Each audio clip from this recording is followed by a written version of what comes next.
Sanibona bafethu uvane lo. So namhlanje ngizokhuluma ngenkinga iOrlando Pirates enayo. Ngiyayibona ukuthi inkinga ezoba khona, actually inkinga le ezoba khona, not inkinga ekhona right now, but inkinga ezoba khona. Ucoach uzoba nenkinga kulabadlali laba. Ekubalwa khona uMbekezeli Mbokazi. uMbekezeli Mbokazi is one of those players uJose Rivero umpromotile last season. Umjida upromotiwe last season wanikezwe ithuba ukuthi akwazi ukusiza ama-center backs eOrlando Pirates akwazi ukuwina ama-games.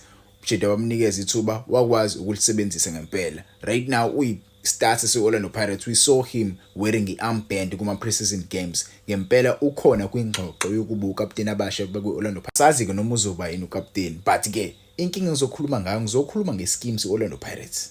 I-Orlando Pirates phela kumele idlalise ama-center backs awu-2. Njengoba kumele idlalise ama-center backs awu-2, thina sinama-center backs ayi-quality ayi-5. But-ke ngeke ngimbale kakhulu lo munye. Yabo ngixolise kwabamkhonzile ukuthi udlala kanjani, but ngeke ngimbale kakhulu. Actually, sinama center backs ayi-6 currently.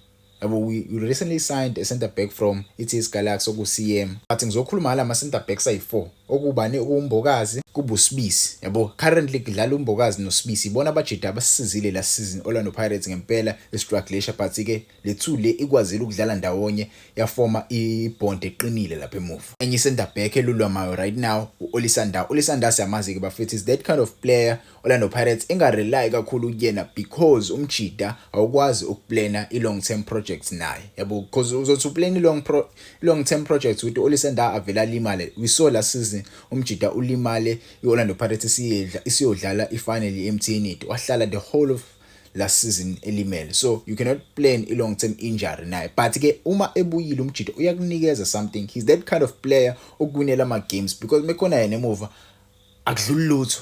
Yabo akudluli lutho mekhona yena emuva. So naye ukhona kule ngxoxo le. Yabo i-defender lesithathu leli mase kububani uThabiso Sesane, another good defender, another top center back Orlando Pirates bafethu. So currently Orlando Pirates inama quality center backs ayi-4. Njengoba ngithi uSibisi uyi-quality center back, he plays for Bafana Bafana. He is that number 1 defender ebizwa Hugo Bros for Bafana Bafana. He even wears the armband ya Ronwen Williams uma engekho Ronwen Williams. So uSibisi is that kind of player ngempela.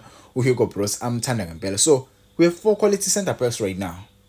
Kulama 4 quality center backs, do you think uAbdeslam Wadu uzokwazi ukuhlala kahle phansi akhethe ukuthi iyipi i-center back pairing ezomsebenzela kule season? Because mina ngokwami ngibona lo mjida lo uMbokazi ugood kuma ground jewels.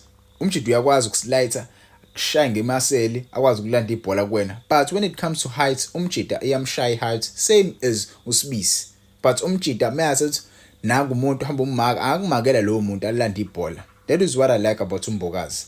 The thing is yena ngokudlala einyaweni udlaliso kwabani, udlaliso kwanda. Lento engiyithanda ngayo udlaliso kwanda, but I don't think ngaba yiso umbono right osibaqalise ndawonye wenunda. We need ama defenders angafani.